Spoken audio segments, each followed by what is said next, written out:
We're four friends who live across the globe and share a love of Bon Appétit's YouTube channel. So we came together to bring you our thoughts on what BA serves up and try our hands at recreating their dishes. Welcome to Pod Appétit. Hi, I'm Amanda. I'm Justine. Hey, it's LJ. And it's me, Meg. Welcome to our very special Pod Appétit 2019 Thanksgiving special. As you may know by now, if you listened to our Halloween episode, we decided that for every major holiday, the four of us would gather for an internet potluck. Each of us have decided in secret which Bon Appétit recipe to make ahead of time. In just a moment, we will reveal what we made and all the details that went into preparing our dishes. But first, instead of talking about what we've been cooking lately, we wanted to share our Thanksgiving traditions with you and each other. So what do we think about Thanksgiving, ladies? It's my favorite holiday. Really? I thought Christmas was your favorite. Christmas is probably second favorite, but Thanksgiving is my very, very favorite because there's not all this stress of like the gifts and like making sure everything's wrapped and ready to go. And it's just about like hanging out with family and eating and spending time together. I love it so much. Exactly. That was exactly what I was going to say. I'm British and I haven't been celebrating Thanksgiving as long as you guys, but I have celebrated it every year since I left America, basically. So that's like 11 years now. It's a good chunk of time to get into the spirit of Thanksgiving, but it's my favorite holiday as well. I feel like for exactly those reasons. Like I always say to my family, it's like Christmas, but without the bits that you can't be asked with doing. Like you don't have to decorate anything if you don't want to. You don't have to buy anyone anything. You just have to get together, have fun, hang out, and eat a pant load of food. Like what's not to love? I can definitely appreciate a holiday where the goal is to eat as much as possible and then fall into a food coma and eat even more. I love that so much of Thanksgiving food is not only centered around that first experience of sitting down and dining together as family or as friends, but then what to do with all the leftovers. It's such an American thing, right? I really enjoy hearing that LJ has embraced it so much because it's one of those many American traditions where I think, how much more American could you get? You stuff yourself silly, you watch football, you watch a parade that's sort of like consumerism embodied, you know? I don't do those bits, but yeah. You know, I had a coworker just this week ask me, "Oh, Justine, what do you do for Thanksgiving that you're vegan?" And I'm like, you know that like most of the food you eat on Thanksgiving are vegetables, right? Yeah. Like, is that, you know, are you aware that there's turkey and then there's like everything else? The everything else is the good bit as far as I'm concerned. Like I can take or leave the turkey. I mean, obviously I would never leave it because it's Thanksgiving, but like you actually don't need it, you know? The sides are like the best bit, as I think. Another thing I like about side dishes and Thanksgiving is that everyone has their own traditions, right? And everyone has really strong opinions about what should or shouldn't be on a Thanksgiving menu. So I think that'll be interesting for us to talk about as we're going through the dishes we made. But I was also curious to hear like what you guys absolutely need on Thanksgiving, what you could do without. You just said you could essentially take or leave the turkey. Well, I say that in terms of I do prefer the sides, but I would never consider making a Thanksgiving meal without a turkey for me, because I just feel like that's like the iconic like centerpiece of a Thanksgiving dinner, and plus my family all love turkey anyway, so they would be like upset if I didn't make it. Yeah. But like if you make the turkey, you're like, man, I really want some stuffing to go with this and some mashed potatoes and gravy. Yeah, I'm trying to think what I would leave off actually. Cranberry sauce? Cranberry sauce. Yeah, maybe. Can't live without that cranberry sauce. Ooh, strong opinions. Do you need the canned cranberry sauce where you can see the ridges of the can and the jelly? Yep, it just needs to be canned and sliced. Yeah, guidelines for cutting.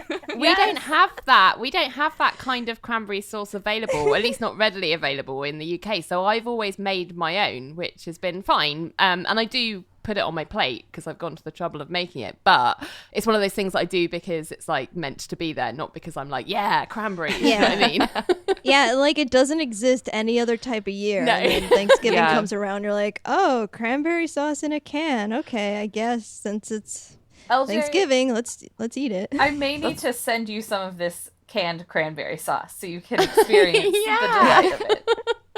I need to know.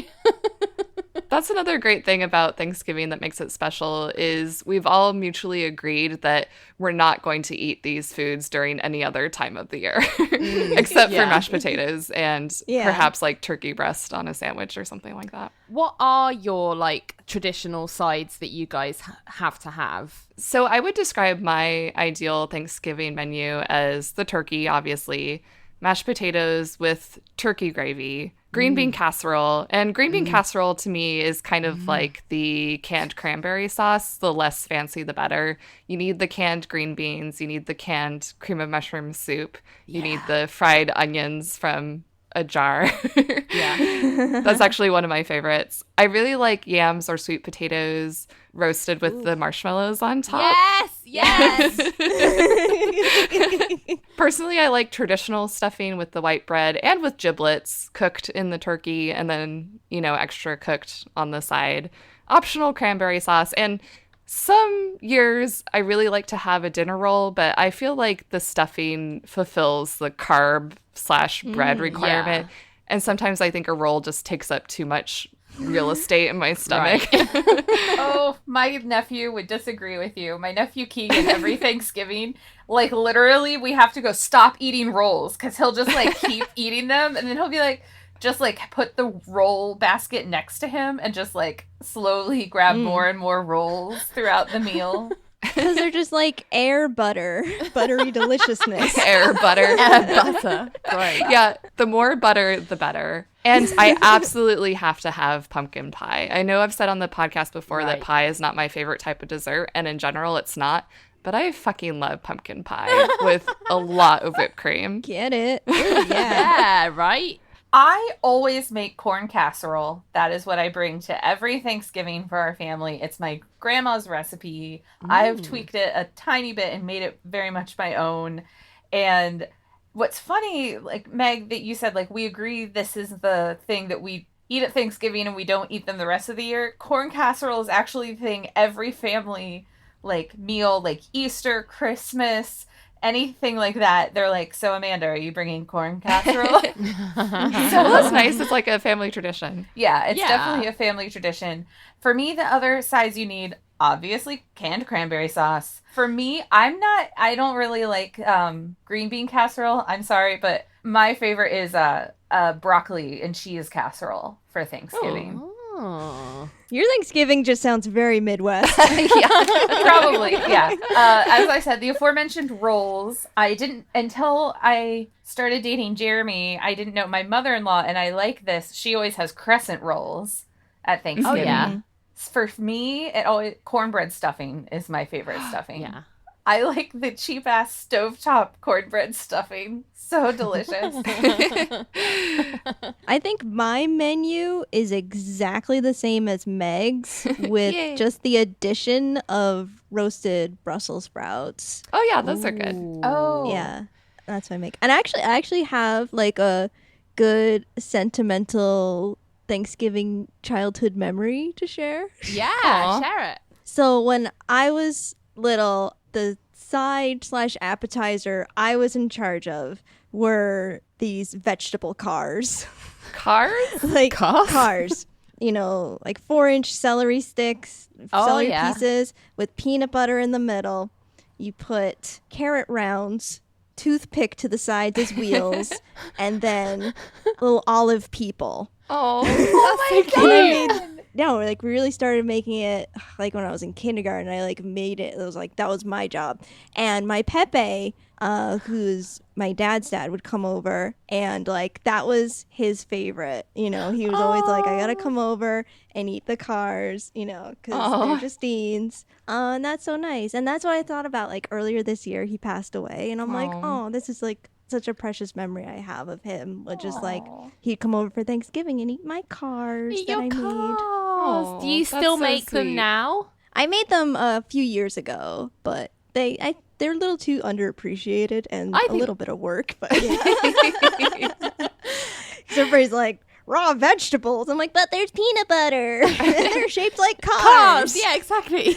And they just ride around on your plate amongst the other sides. That is adorable. It's so cute. I love that. Because I wasn't eating a Thanksgiving dinner when I was small and adorable. I've only ever eaten it as a large, like, cumbersome adult. But I do, I love it. I'm so enthusiastic about it. I think my menu is pretty much, I would say, most similar to Meg's again, except I always have mac and cheese with mine. Ooh. And I don't know whether this is because the first Thanksgiving dinner I ever had was actually before I went to New York. It was when I was at uni. I lived with a girl who was from North Carolina, and she got us all to communally make like a potluck Thanksgiving dinner at Thanksgiving that year. And she brought mac and cheese because I guess that's what her family used to have growing up. And I was just like, mind blown. Like, this is the only meal where I can get away with having pasta and a roast dinner on one plate. Like, this is amazing. Like, all my dreams are what come true. So ever since then, when I've made it, I'm like, well, there's got to be mac and cheese. Like, that's no question. Like, that was part of the sell when I got hooked onto Thanksgiving dinner. Wow. So I've always done mac and cheese as well. And my family just go nuts for it. Like, they're like me. They're like, wow, this is like, who invented this? This is such a good idea. I feel like that's probably like regionally in the U.S. probably more of a Southern thing to have. Yeah. Mac and cheese I got with that Thanksgiving sense. dinner. It's kind of hard to say no to mac and cheese. It can only make something better, even Thanksgiving dinner. Right? All right, so moving on from traditions to today, we're going to talk about what we've made secretly. So on the menu for today's episode, we have Thanksgiving dinner. We've just kind of assumed that someone else has made the turkey for us. So turkey is a given. None of us have prepared a turkey. But Justine, Amanda, and I have prepared sides, which, as we've discussed, is the best part of the meal anyway. And LJ has made a dessert. But since we've done all this in secret, we'll see if there's any overlap. I'm a little nervous. I'm I'm excited. so scared. Based on what a couple of you have said, I suddenly got very worried, but we will see. So I think it'll be fine if there's overlap because clearly it's something we all like eating. So we're going to need double of it, you know? exactly. If this were a real potluck, the more food, the better. Yeah. That's true. Yes. So You're I right. can't stay in Very suspense anymore. Amanda, do you want to kick us off with what Thanksgiving side you've made? Yes. What'd you make? I So made excited. burnished potato nuggets. Oh, Oh, I looked at those. I love the sound of that. Okay, so I'm sending pictures. Oh, Once again, I did a photo array as I went through the process. Amanda, I am goodness. so excited to hear about your process since what happened to you last time. Yes. So it was definitely a little bit different of an experience this time. I was a little worried. So I had intended to make this like yesterday morning so that I'd have plenty of time. And basically that didn't exactly happen because I thought the ingredients would be here on Friday and they weren't here until Saturday, and it was a whole thing. I was worried because at first I was like, oh yeah, I don't think this will be too hard. I think this is something I can handle when I found the recipe. And like I talked it over with my sisters and they were like, yeah, I think you can handle that. Then I forgot about the peeling of the potatoes. And I was like, oh no, this is like Peeling, it's your downfall. peeling the eggs all over again. But it wasn't. Peeling potatoes is so much easier. And apparently I'm good at it. According to my Yay. sister Peeling Addie. potatoes, so you can peel all my potatoes from now on if you want. Yeah. Because you can see my giant bowl of like unpeeled potatoes. And then I was asking my sisters because I realized I peeled potatoes before, but it's been like 20 years. I haven't peeled them in a really long time. I was like, Addie, you got to come look. Did I do this all right? And she was like, those are very well peeled. Those are much more peeled than we would ever do. Wow. The part that I will admit took longer and was frustrating. So in the recipe, it says to put all the potatoes in the pot, then cover them with water, and then bring it up to a simmer. That took forever. Yeah. Yep. Yeah. Yeah. That took a lot longer than I was expecting. It was supposed to be like soft on the outside, but still a little hard on the inside. And I was like, well, maybe it's fine. And I like, scooped one out and it was like still completely hard and raw. And I was like, God damn it. Yeah, I think if you're bringing something up to boil, it's one of those recipes where you put it on and then just go do something else. Yeah, for I was sure. going to say with a roast potato, because this is basically what they are, right? Roast potatoes. Yeah, You parboil roasted them and potatoes. roast them. So my mum does these like every week on a Sunday for roast dinner. I think most families in the UK do. Not necessarily this fancy with all the rosemary and stuff, but they'll roast potatoes, usually in the context of making like a bigger dinner and it's one of the sides. You'd put it on and then you'd go and sort out like the meat or the other veg, do you know what I mean? And you wouldn't think about it. And then by the time you're ready to look at it again, it's come to a simmer. But I guess if it's the only thing you're making, you're like, oh my God, this is taking forever. Yeah, and I mean, I'm sure it didn't take as long as it could. I don't know. It took like 45 minutes to get it to the simmering point, though. And I thought it would be maybe 20. So it was like twice as long as I was expecting. So it looks like you simmer them and then finish them in the oven. Is that right? Yeah, so you simmer them and then you get all the water off and then olive oil and vegetable oil and you put it in the pan and you heat that up for 10 minutes to start. Then once that's heated up, you put the potatoes in. And it made such a like pleasing sizzle sound as I was like placing the potatoes in I there. love that. And it's one of the things that was important is that they're not piled on top of each other. It's all a single layer. So if you can see, I had to get a really big pan. That is a nice roasting pan. It looks good, yeah. Yeah. Yeah, it was my mom's biggest roasting pan. And it worked really well. So then every 10 minutes for half an hour, you're supposed to check in and turn the potatoes so that another part's like on the pan. And while that was going on, like the first two, I started peeling my garlic and getting the cloves. Funny thing about the garlic, when I told my mom I needed 8 garlic cloves, she got me 8 garlic heads. Oh, you got a lot of garlic now. And she was in the kitchen while I was making this. And she was like, I got you more garlic than you will ever need, didn't I? And I was like, yep. Did you just realize what a clove versus a head is? And she was like, uh-huh. Yeah, we're going to give some of this to your brother. And I was like, okay, I could look up more recipes for garlic. Yeah, just keep making things with garlic. Always use more garlic than it calls for. Yeah. Yeah. I didn't want to do like 7 times the amount of garlic it needed. So I really Definitely not. I don't know. I think I'd be into it. Hey, you can make that garlic tomb. Ooh, there you the go. garlic Ooh, I might actually. That's a great idea, Meg. I might do that. Yeah. So I realized I'd never actually peeled fresh garlic before. I've always had like garlic powder or like bought already like processed minced garlic. Minced so garlic, yeah. this was my first time like peeling garlic myself. And I asked my mom, does it have to be peeled all the way down? And she was like, yeah, because it'll have like a dirt taste otherwise. Didn't realize when I was talking about peeled all the way down, I wasn't even to the last layer yet. So I finally figured that out. Oh. So now I know how to peel garlic. Yay!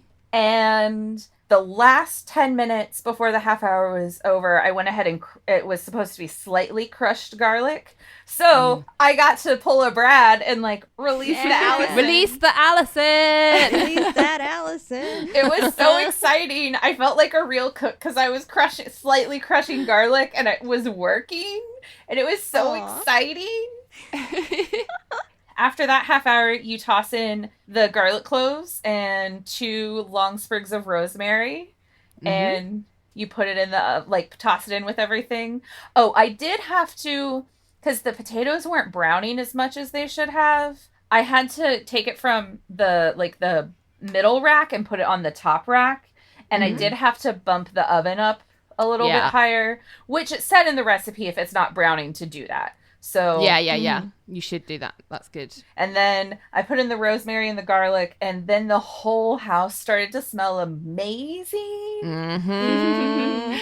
I was like, I actually made something that tasted good and looked good and smelled great. I was so excited. Oh, I'm so pleased for you. That sounds delightful. It looks amazing. Like, it looks so delicious. I would be happy to have that on our Thanksgiving table. Totally. Oh, me too. But my only question is, so this is my portion. What are the rest of you having?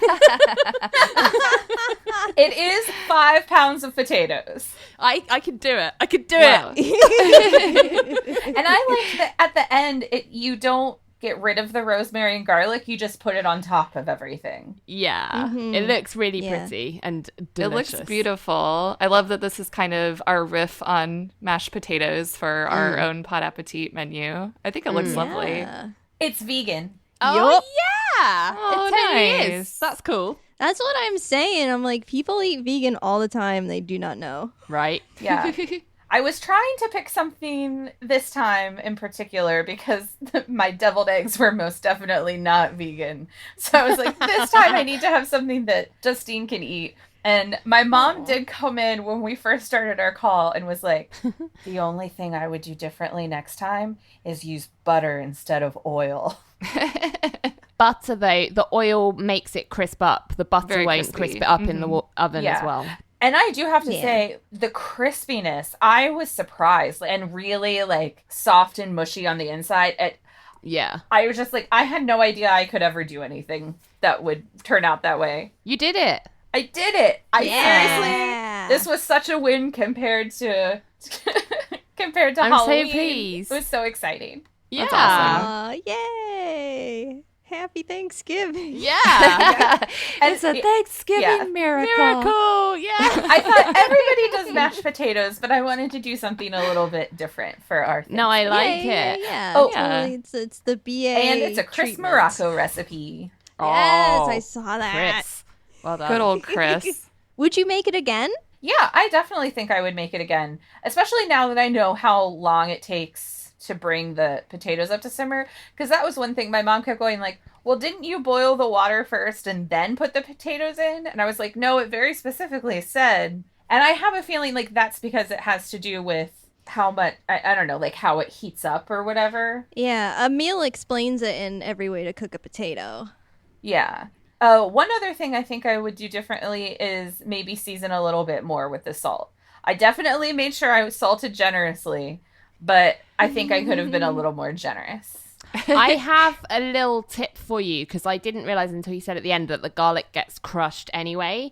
One of the easy ways to peel garlic, or easier ways I should say, if you're definitely going to be crushing or chopping it anyway, is I crush it before it's peeled, and that makes it easier to get the skin off. Yeah, it just splits the peel right open, and it's Yeah. real easy to get off the rest of the way from there. See, I understood the smashing part, and that's what I did for the crushing. I didn't understand do it while it was still had the peel on it. But now I know. No, yeah, exactly. It's like a tip for next time. So, because Yeah. it gets crushed anyway, right? So, And as you were saying, next time you'll use a Molly amount of salt instead of a Chris amount of salt. Yeah. well, one success. Yay! What about you, Justine? What did you bring? I also made something really easy. 'Twas my goal. I made a roasted cauliflower with lemon-parsley dressing. Yummy. I'm just gonna upload my picture to the Slack. Ooh. Look I at know, super that fancy. plating. Oh, that dish looks amazing. Bam, bam, bam, bam, bam. It's so good.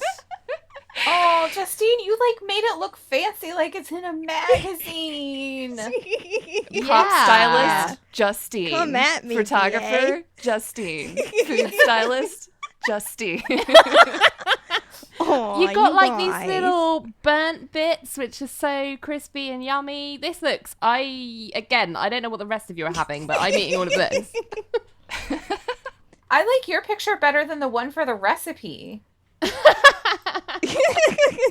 Yeah, definitely like my roommate and I like conspired. I was like, okay, Julie, I gotta take a picture. This is what they did. what can I do? Okay, I've got this pan, great. And I was like, okay, let's do it. And she's like, okay. I did the long zest of lemon on top instead of short zest. Oh. Yeah, I brought the A game. You really Yeah, did. you're pretty much a professional now. No big. Yeah, no big. MBD. Oh, it looks so Okay. good. I'm like hungry now. I'm like, I want to eat this cauliflower and I can't. You know what's the funny part? Is that it's pretty much just like making a pesto. Pesto. Remember that parsley pesto I made? Yeah. It's like pretty much that, but Is on it? top of cauliflower. So how does it work then? Do you just shove it all in the oven? Okay, so you get your cauliflower. It says get a head of cauliflower and cut into florets, but save time. I go to Trader Joe's. I buy the packaged florets already, you know. Mm-hmm. Smart. It's Thanksgiving. I ain't got no time to do any more extra chopping. Yeah. Then yeah, you just like toss cauliflower in oil, salt, and pepper, and then set that off to roast for 30 minutes. Like set it, forget it. And then in your food processor, you're just processing the parsley, lemon juice, and oil, salt, pepper. That's it. Like literally, like Like a bam, dressing. bam. Yeah, you're done. And when that comes out of the oven, just like give it a little tossy toss. Get that zest on top. You got Thanksgiving, girl. Oh, this looks so good. And actually real different. Like, I don't know. I mean, maybe I just haven't been exposed to as much Thanksgiving dinner as you guys, but I've never heard of cauliflower as a side in Thanksgiving, or more traditionally you go for like the beans or the potato. But I like the idea of cauliflower. Like you were saying, Justine, I think that you like Brussels sprouts with Thanksgiving. I think that instead of Brussels sprouts, cauliflower would be a great similar vegetable side. I think this is a really good idea. And like Yeah. easier, like with the Brussels sprouts, you do have to like chop off the ends and make sure like the outer leaves Yeah. are gone. Like, yeah, I don't want to be like, I totally wanted to make something easy, but I totally wanted to make something easy, but also share it and being like, hey, this is totally doable in, you know, your buffet. But not only is Yeah. it easy, it looks impressive still. Do you know what I mean? It still looks like totally delicious and like something you want to jump in and dive into and take a big scoop of. I love roasted cauliflower. This is a great shout. Yeah, it's very lemony, which I thought, you know, it's not a typical Thanksgiving taste. So Yeah. I feel like it would stand out on the plate. Yeah. Amongst the other flavors, it's herbaceous because of the parsley. And when I was cooking it, like I was like, okay, cool, I got this. It seems pretty simple, but then I can also like adjust it to my taste. I'm like, if I want it to be like more lemon juice or less or more parsley, you know, like I think you can tweak it in that very simple set of directions that it has. I imagine this would be really refreshing in contrast to the rest of the Thanksgiving spread, because so many sides are so rich and so heavy. I think this would be a really nice complement with the citrus and the herbs. Like you said, you could take a big bite of mashed potatoes and then have a little bit of cauliflower and then dive in for some gravy. I think it'd be really nice. I feel like I wouldn't take like a huge amount of it on my plate because it's got like such strong flavors. But I mean, like, I think a little goes a long way and it's very enjoyable and it'll shareable. cut through, or as you say, basically I was going to say exactly what Meg said. It was like she was in my brain. I was like, what? I read your mind. I also like in the recipe, it says you can make the dressing 4 hours ahead of time. Oh, great. So you can like nice. prep that early, and then when you're doing all of your oven stuff, you can just throw the cauliflower in with the oven to roast it off. Like, yeah, I'm like, this is like dream Thanksgiving for people who are just like too busy. You know? I'm all about prepping ahead of time. It's definitely smart to think about how to save time and be efficient on Thanksgiving Day. So I've only personally hosted Thanksgiving dinner once. LJ, it sounds like I'm assuming you've been doing it for the last 11 years, since I don't imagine anyone else in your family has been. But Justine and Amanda, have you ever hosted Thanksgiving dinner? I do a Thanksgiving with Ashley, my co-host of the Cutaways. Oh, great. Friendsgiving. Friendsgiving. Yeah, that's right. Meg, get out of my brain.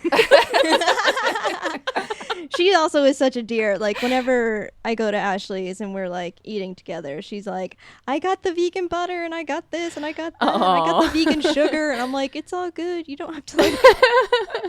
For me, I'm like the vegan sugar. I'm like, you're going too far, but okay, sure. Is sugar not vegan?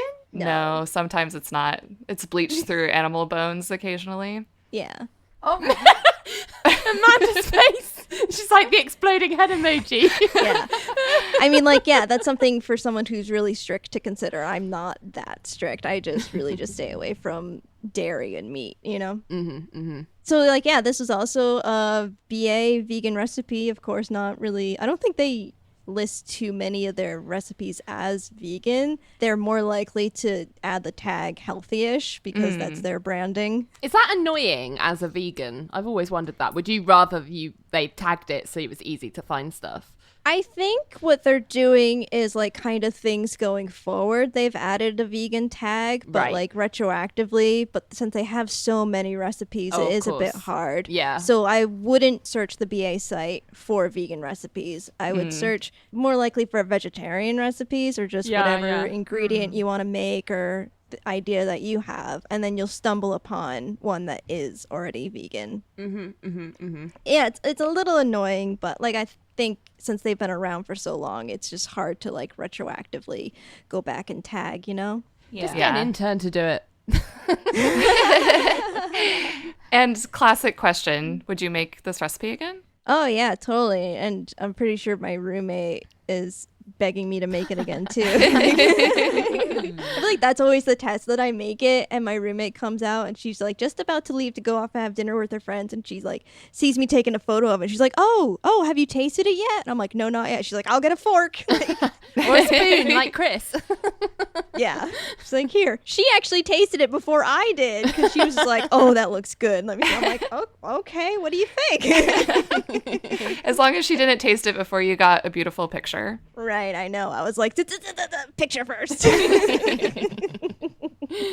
I honestly am thinking about that as an idea for Thanksgiving now, to have something different for us. Nice. I think it will be different for like your family, and people will be like, oh, what's because it has unique flavors. Yeah. Like my uncle always roasts vegetables, but he usually sticks to root vegetables at Thanksgiving. So I think this would be something really interesting and different to do.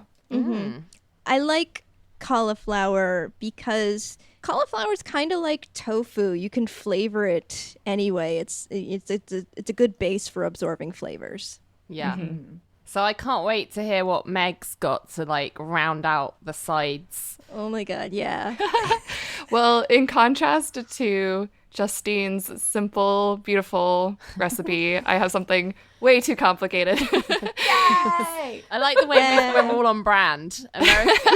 Amanda's trying to do something she's never done before. Justine's like, what is quick and easy and vegan? And Meg's like, how can I make this super complicated? You can't change us.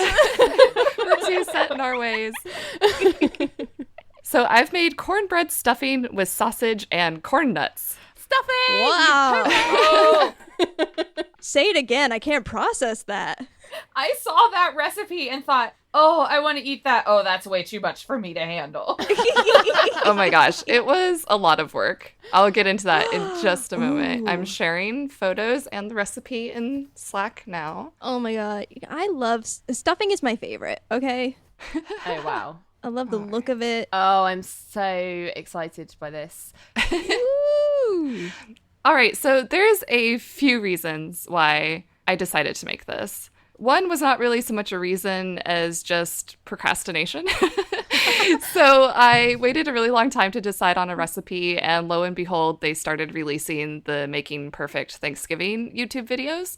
So I'm going to be watching these videos as they're released on YouTube. I know that they're all available right now, and just sort of a peek behind the scenes, we're recording this in advance of Thanksgiving, so not all of the series is available on YouTube yet. But I thought I wanted to pick a Making Perfect recipe that I hadn't watched the video for yet, because it would be more of a surprise for me. It would be more of an adventure, and I'd have to work things out without getting their whole thought process and their tips and tricks behind it.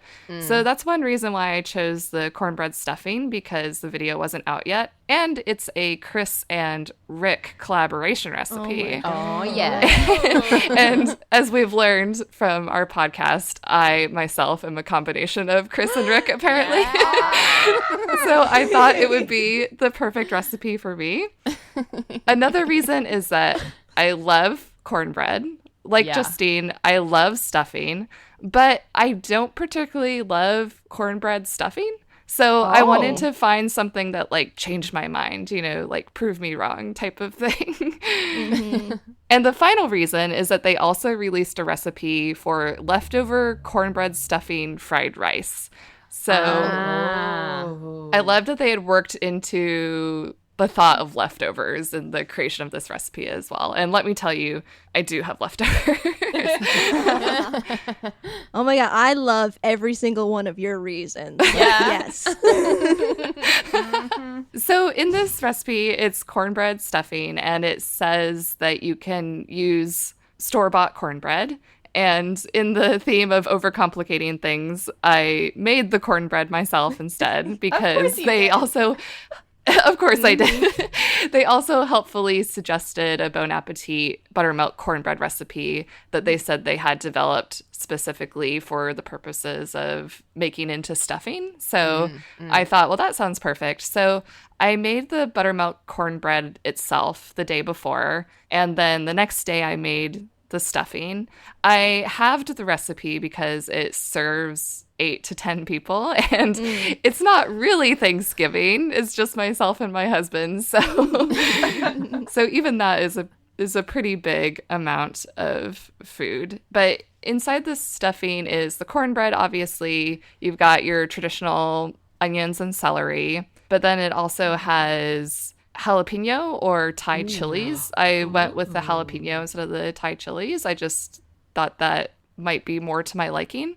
It also has breakfast sausage and thyme, sage, turkey stock, eggs, and the most interesting part, the corn nuts, which, yeah. So in making the side questions about the corn nuts, because you've got the cornbread stuffing base, and to add corn nuts to an already really corn forward dish, I felt might be kind of unnecessary, or maybe gilding the lily perhaps. So I was pretty interested to see this. So in the recipe, it said to pulverize the corn nuts, either like with a food processor, or it said a mortar and pestle. And I have a mortar and pestle that I've never used before, and I thought, today's the day. Oh, so you went full Andy on this. I went full Andy on this. So I mortared and pestled those corn nuts and started to second guess my entire life, because I was like, why am I doing this? This is taking forever. I should have just used my food processor. So the time when you add the corn nuts into the recipe, you add it into the onions and celery that have already been cooking for a while with a whole stick of butter. And in the recipe, the description says, quote, "The addition of corn nut magic dust makes for an extra hit of corn flavor.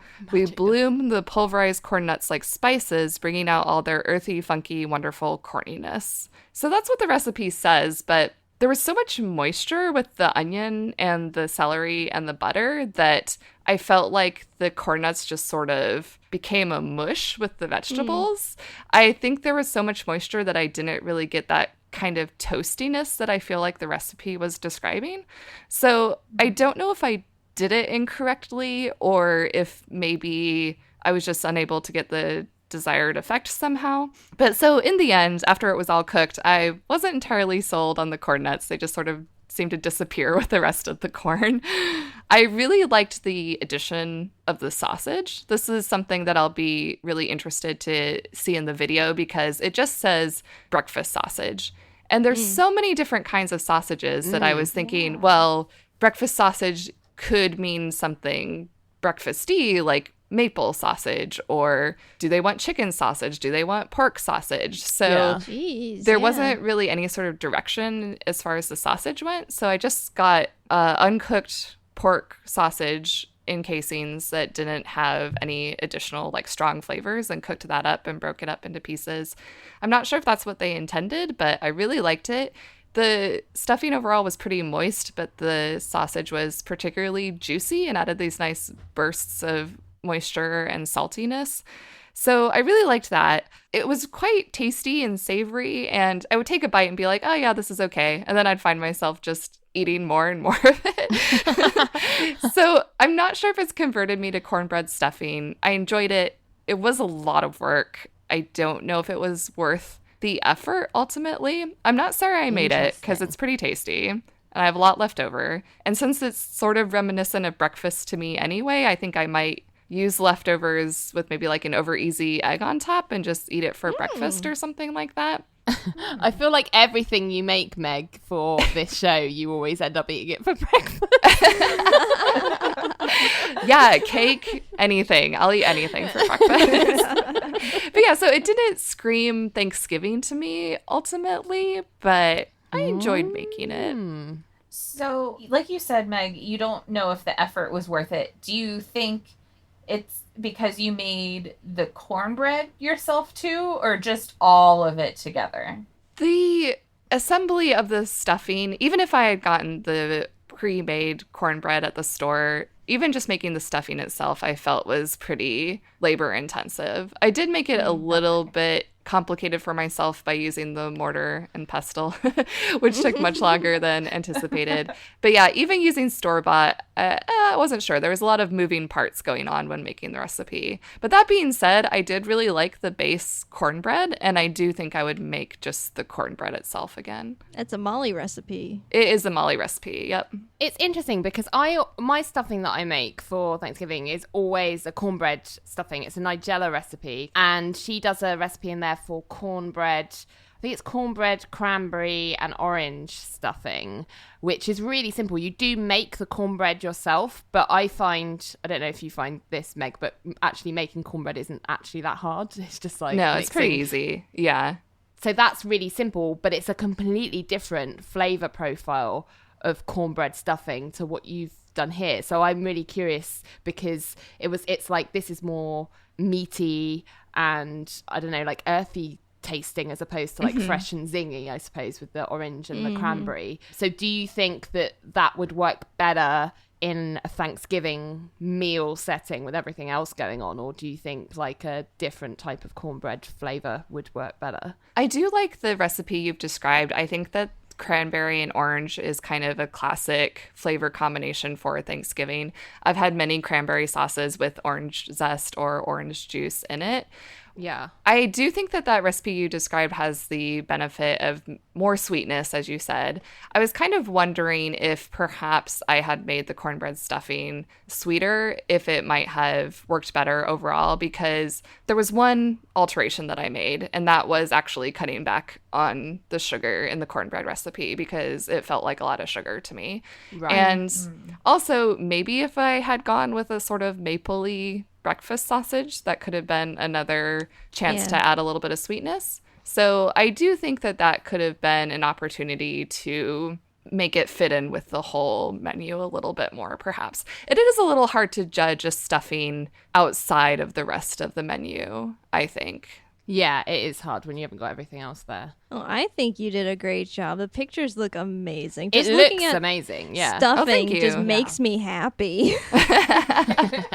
I thought the color was really lovely. The cornbread stuffing definitely does give that nice golden brown color to it. I would definitely be curious to try it just because it sounds like nothing I've ever eaten at Thanksgiving before. So, but it also sounds nice, you know. So, and I love sausage. So, yeah, I think I would even add more sausage. I'm really interested, as you say, to now watch the video that Rick and Chris do and how they got to this point that they were like, this is the best stuffing recipe. Yeah, me too. Right? I'm really excited to watch that video. Yeah. Is this supposed to be the best one? Or is this just a recipe that they made? Yeah, this is their so-called best for this year's Making Perfect. Yeah. Oh, okay. I'll also be really interested to see how they treat the corn nuts exactly. Yeah, this recipe just feels very Rick. It It really, really does. Yeah, with the spicy kick from the jalapeno or the Thai chili. That's unusual. Like, I don't Oh, that think was of... another thing. It was a quite spicy jalapeno, but I didn't really get jalapeno flavor in the end result. Interesting. So I wonder if the Thai chilies might have had a little bit more of a punch. But I just find that interesting to think about in the context of a Thanksgiving dinner. Like, I don't tend to think of anything on the Thanksgiving table as being, like, spicy. Yeah, But- that's true. Well, their goal was to like elevate. Yeah. I don't think I'd hate it. I think I'd actually quite enjoy it because I like spicy food. But it's just, like, it wouldn't be something that would ever occur to me unless someone suggested it. Amanda, you said that cornbread stuffing is on your traditional menu. How is your cornbread stuffing usually? Like, what sort of flavor profile does it have? I would say definitely more of the like herby profile compared to like a citrusy. What you described, LJ, sounds really interesting. I'd never thought of doing like cranberry and orange with the stuffing itself. I would say it's much more just sort of like bready and herby is very much like the cornbread stuffing that I mean, like I said, I often just do the stovetop. So that's just, Same. you know, the stovetop stuffing. Yeah. But Easy. I do feel like Yeah. adding sausage to it would be really, I feel like that would be really great addition to it, and something that if somebody wants like a protein, it's different than the turkey. And it's not the giblets either, which is pretty traditional for stuffing. Oh, Yeah. yeah. So now that we've stuffed our faces on side dishes, Which all went together crazy well. Yeah. I was afraid it was going to be 3 kinds of potatoes, or that's all what I mashed thought potatoes. too. Yeah. I wouldn't be mad if it was, just saying, but yeah. Yeah. True. Potatoes 3 ways, yep. But now it's time for our glorious dessert, LJ. Oh, I'm so excited Yes, for you I to need to know why you specially needed to make dessert. What is it? Well, I have a video for you to check out. So this video? This is my Google Drive file, which if you watch multimedia process here. if you watch the photos in order and the videos as numbered, that would be ideal. And then You prepared a slideshow presentation. It's a journey. This is LJ's TED Talk. so it is a Brûléed Bourbon-Maple pumpkin pie, and I'm so pleased that I hit the pumpkin pie nail on the head for Meg. I'm so pleased as well. So yeah, this is a whole thing. I had to buy a kitchen torch for this, which absolutely terrified me. But it was worth it. I think I'm going to use it for everything from now on. Everything's going to get brûléed. If I go through it in order, so first you have to make like a chocolate pastry crust. No, that's not first. You got, is that Wally or Eva? Oh, helping sorry. you out? I forgot I put that in there. Yeah, that's Eva. So, yeah, first of all, I put some calligraphy on some pumpkins to say Happy Thanksgiving, and my cat got in the way, so Very important step. So the next thing I did was make the chocolate pastry crust, which is different to how I normally do pumpkin pie, because I'm like you, Meg. I have pumpkin pie every Thanksgiving. That's like my go-to dessert.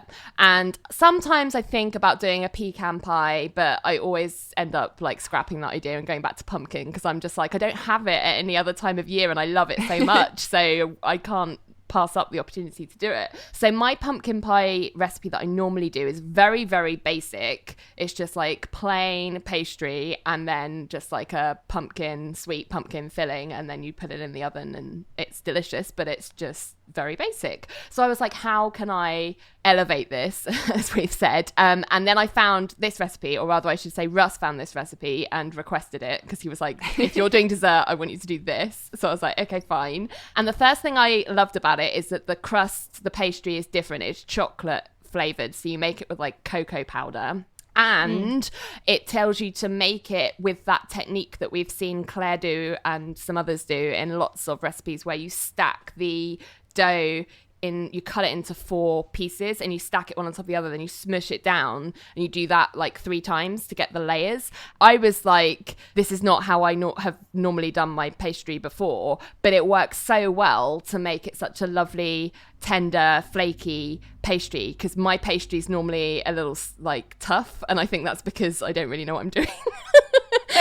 And so this is like the best pastry I've ever made, and I owe it all to the instructions from Bon Appétit. One thing I didn't do was I couldn't do like the crimping of the edges, and that was because my pie dish was just slightly bigger than what they recommend. So to get the pastry quantity to that size and with that amount of overhang to be able to crimp it, it would have been way too thin. Like I just couldn't get it out that big. So I was like, do you know what? I've never done crimping before. My pie dish is kind of crimped anyway. I'm just going to cut it off and like leave it at that. Then the next thing I had to do, which was different to how I normally do things, was make the filling. And this filling has different kind of exciting additions. So first of all, you add bourbon in, which Russ was very excited about. And the second thing is you have to make like a heated, you heat up the maple syrup before you add it to like the pumpkin mixture that you've like added spices to and stuff, and then you add cream to that maple syrup, so it's like this creamy deliciousness. And then you take it off the heat and then you add it to the pumpkin to make almost like, I guess, with eggs and stuff, almost like a pumpkin custard with maple syrup and bourbon. I don't know if you can see in, I think it's one of the photos, I had to use a real vanilla bean, which I haven't used for ages because they're really expensive, but I went all out and split a real vanilla bean. And you can see in the photo with the maple syrup and the cream being added in, there's all these like little black specks. That's the vanilla seeds, which are delicious and really add something to the flavor. Like it does say you can use vanilla extract instead, but I was like, no, I know the beans and the seeds from the vanilla beans are going to be like amazing, so I'm just going to do that. So then you bake it and you pull it out, and that is what it looks like. And actually it would be fine to stop there, and the recipe even says like you don't have to brulee the top, you know, this is a perfectly good pie as is. But I was like, no, I want to brulee the top, that's what I want to do. So I was in my pajamas at this point because it had taken so long.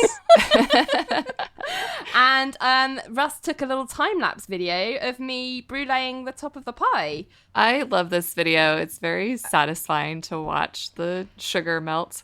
So the reason we did it as a time lapse was because I was so terrified of this torch, because I was like, I'm going to burn I'm going to burn the house down, I'm going to burn a cat, like this going to burn the cat. I should not be trusted with open flame in any such situation, let alone in my house. So I was convinced that this flame was going to be like exploding everywhere, and it was going to take like a couple of seconds to do the entire pie. It didn't. It's like this tiny little flame.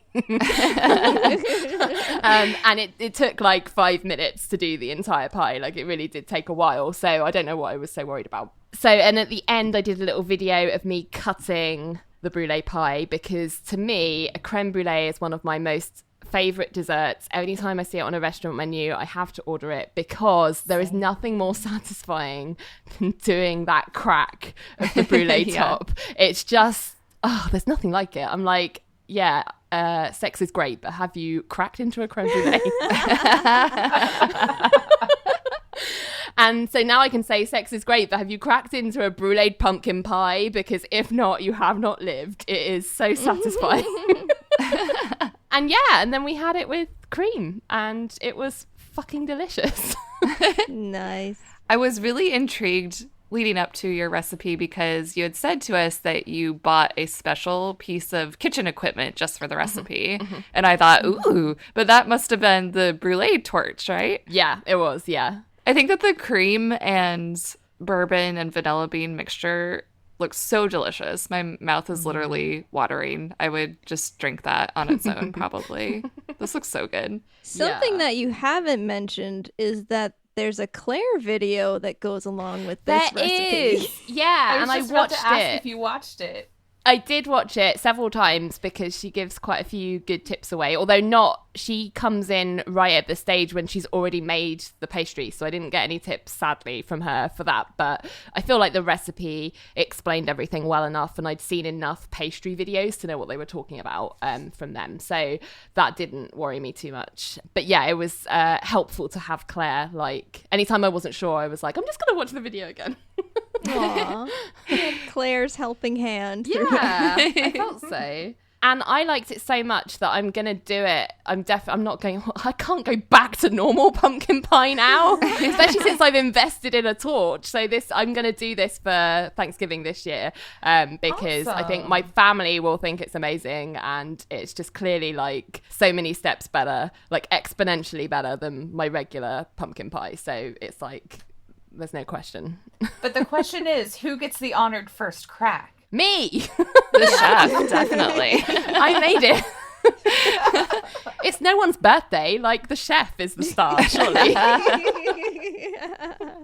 Did the chocolate flavor come through in the crust? Yeah, not overwhelmingly so, but then you wouldn't want it to overwhelm the pumpkin and the maple and everything else that's going on. So I would say it worked well with the pumpkin. One thing I would say didn't come out as well, though, is I couldn't really taste the bourbon. You only put, I think it's like 2 tablespoons. Check. Yeah, 2 tablespoons of bourbon for that whole pie. So I think Russ was in agreement. Like, we could probably stand to kick that up a notch. It would be nice to have the pie with a little snifter of bourbon on the side. That's a good idea. Do that. Ooh. Great. Maybe I can flambe it on top as well as the brûlée. LJ's gone torch crazy. Yeah, let's take the torch away from LJ now. I think it looks lovely. Yeah, you did great. You knocked it out of the park, for sure. We all did. I think we've all done really well. I'm just sad that we can't literally eat our delicious menu right now. I'm always sad when I can't eat things. Why do we do this to ourselves? I think to wrap this up, I noticed in like the Making Perfect prologue, they're all about elevating dishes, rethinking dishes, and I feel like that we maybe unintentionally embodied that spirit in our menu here today. And also, I think we've talked about some other tips and tricks to share about elevating or trying new flavors. Does anybody want to add more to that kind of theme that we've got running through this episode? I don't know if I'd say elevating per se. I mean, I agree with everything you've said for sure, but I guess my thought or idea is that there's always room to try something different. And as much as Thanksgiving is about tradition and we all love the tradition and we have certain recipes that we're kind of ride or die for, there are opportunities where you could at least try something else one year. It's not going to kill anyone. And even if it's a failure, it's not the end of the world. But you might just discover something that is suddenly in your Thanksgiving rotation for the rest of your traditions going forward. I think that's a good tip. I think I didn't do that for so many years because I was still, I guess, like trying to establish some form of tradition so that people, my family that come to Thanksgiving, it was also new.